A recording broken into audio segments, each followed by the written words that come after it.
Since ChatGPT burst on the scene 4 years ago, all we've heard about is how big AI will be, how it could lead to superintelligence replacing humans, how fast it is coming, and, at least for some, how dangerous it may be. We have 2,000 people doing it, spend $2 billion a year on it. It affects everything: risk, fraud, marketing, idea generation, customer service, and it's kind of the tip of the iceberg. AI. So imagine 100 million people smarter than any Nobel Prize winner. When AI gets super intelligent, it might just replace us. But what if they're wrong? What if AI isn't taking us toward either utopia or dystopia? What if AI is just normal? I have been surprised by how controversial the statement AI is normal technology is.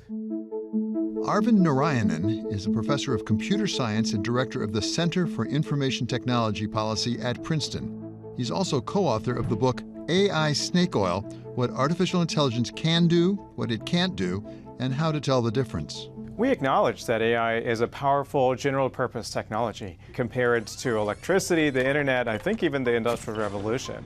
But like all of those technologies, what we think is happening and will continue to happen is a gradual integration of this technology into society. If it is gradual, corporate America doesn't seem to be investing that way. The 6 U.S. firms pouring the most cash into AI are projected to spend over $750 billion on it this year alone, more than the entire GDP of Ireland. And some firms are already claiming significant layoffs are driven by AI. But Narayanan is more circumspect. This is not, we think, some impending superintelligence that is going to, render obsolete the laws of economics or the limitations of human behavior. The usual reasons that are given for why AI is going to displace labor rely on a whole bunch of fallacies. AI developers are looking at these so-called capability benchmarks. Oh, AI is as capable as people are at answering customer service questions, so surely it's going to replace customer service representatives. Maybe, but what we said was, hey, let's look at reliability separately from capability. Capability is not enough. You have to have reliability, which means, does it answer the same question reliably every time, or is it giving different answers to different customers? Does it know which tasks it can take on and which ones are out of scope? A second big reason is, even if you do implement AI, does that actually make workers more productive, able to do more work, and therefore actually increase the demand for their work? Drew Mattis, the chief market strategist at MetLife, agrees. I think when you think about what artificial intelligence does and why people are concerned about it, is they're afraid that the knowledge worker is going to become extinct. But the reality of it is that knowledge workers are constantly using technology to expand the bounds of knowledge, and when they expand those bounds, then they have other questions they need to ask. If I have 100 questions that I start the day with and technology can help me answer 50 of them very quickly, it's not like I have 50 left. That just created 50 new questions for me to answer. And the more questions I answer, the more valuable I become. And the more valuable I become, the more valuable the company I work for becomes. Some companies are investing hundreds of billions of dollars right now in AI. They have to get a return on investment from somewhere. Either they have to actually have more revenues and more profits, or they have to cut their costs somewhere. And that's part of the concern, I think, about employment. Some people say, yeah, you've got to cut employment. How does that pencil out, do you think? How does a return on investment for all that come? Well, so I think that's a very short-term way of looking at the world. And I think that if we really consider the long-term view of what's best for a lot of companies, it's to make the investment and make sure that you understand where the payoff is. Recently, companies have justified layoffs by saying AI can replace workers. But some critics have countered by calling the move AI washing, implying that companies are dressing up old-fashioned cost-cutting as AI adoption in a bid to satisfy shareholders. What we've seen historically is that as technology advances, people move to higher and higher levels of abstraction, of performance, work that involves supervising the technology to do the work instead of doing it directly themselves. And what we're seeing with AI so far is consistent with this pattern. So my bet is on not seeing massive labor effects across the economy, but there might be specific jobs and sectors in which there might in fact be quite negative consequences. Software engineering has been the clear leader, I think, in the pace of AI adoption, but also the effects of AI adoption, to the point where going back to a time when all the code was written manually by hand, that almost feels like going back to, punch cards before the days of keyboards. Critically, though, even in companies where AI is being rapidly adopted for software engineering, it's not really clear that it's leading to replacing software engineers with AI. In fact, the number of job postings for software engineers actually continues to increase. Until recently, job postings for software engineers and others had been going down. But last year, the need for programmers spiked, unlike the rest of the jobs market. One of the things that is said is that although it may be as profound as the internet or electricity, it's coming much faster. Does that make a difference? There are many claims that are being made that AI is the fastest adopted technology in history.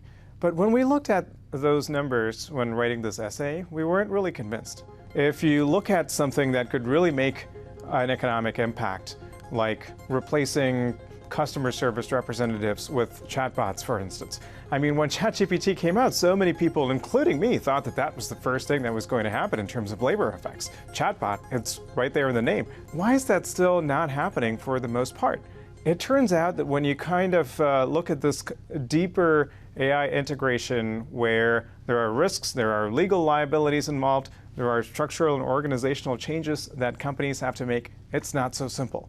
One of the stories we heard was that Air Canada had this kind of customer service chatbot, and it made up a non-existent refund policy when a customer was asking about it.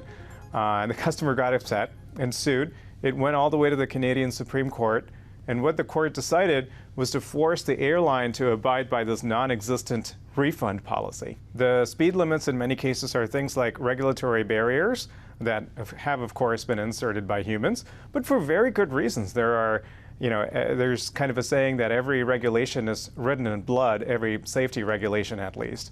So when you look at why AI can't make rapid inroads into healthcare, for instance, it's because we're not going to let AI autonomously do medical experiments on people, right, to figure out how to cure cancer. Samyukta Malanji has seen that firsthand. She's an oncologist who has been hired as Vice President of Clinical Strategy at Open Evidence, a medical chatbot that was recently valued at $12 billion and has been called the ChatGPT for doctors. I'm a little bit circumspect when it comes to those sort of grandiose statements around AI tools just replacing physicians entirely. But I do think that there's definitely going to be, a world in which AI tools become a part of clinical practice. And I'm excited to enter that world, to be honest. I certainly do not think that they're going to replace physicians.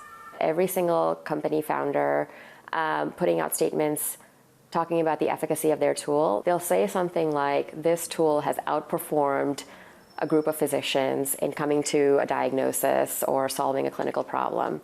And I think what they're trying to do by sort of putting these statements out there entirely is showcase the efficacy of their tool and as well not take any liability for the downside that could happen because the AI tool has hallucinated or provide a biased answer or provide a false negative.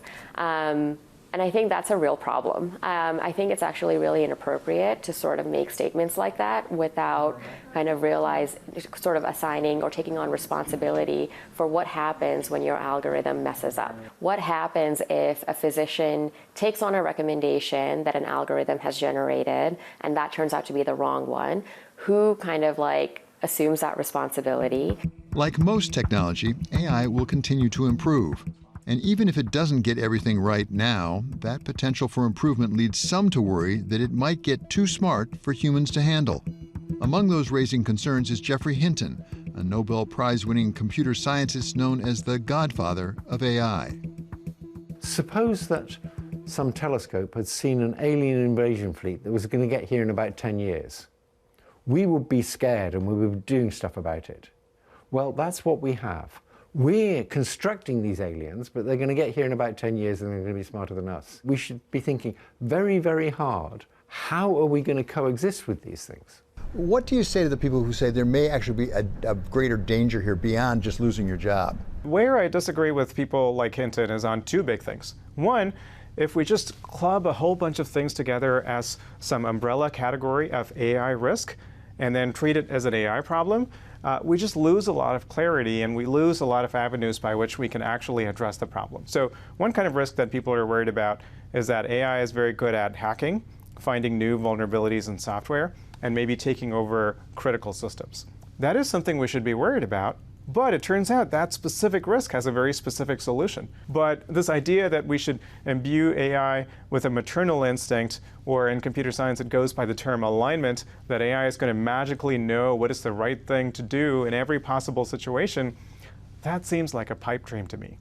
Because what is the right thing to do in every possible situation? Well, people don't agree on that, so how can we agree on what AI should do in those situations? And so putting all our eggs in this one basket of alignment is going to result in a very brittle scenario, which is that if anyone ever creates, a misaligned AI system, then all bets are off. And how are you ever going to stop every kid in the world from creating their own AI system that might not follow your rules or your instinct or whatever it is?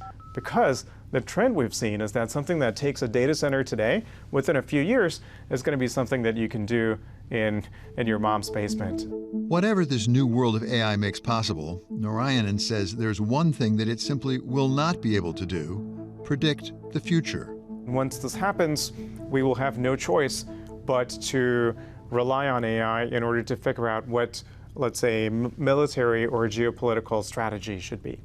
But when we actually look at the research, the picture that emerges is that the reason people are not that great at predicting the future is not some limitation of our biology. It's because the data that's out there that might allow us to extrapolate to what might happen in the future is pretty limited, but also the future is genuinely unknown. And just because the future is genuinely unknown, none of us, not the experts like Hinton and Narayanan, and not even AI itself, can predict just how big it can get or how fast it can grow.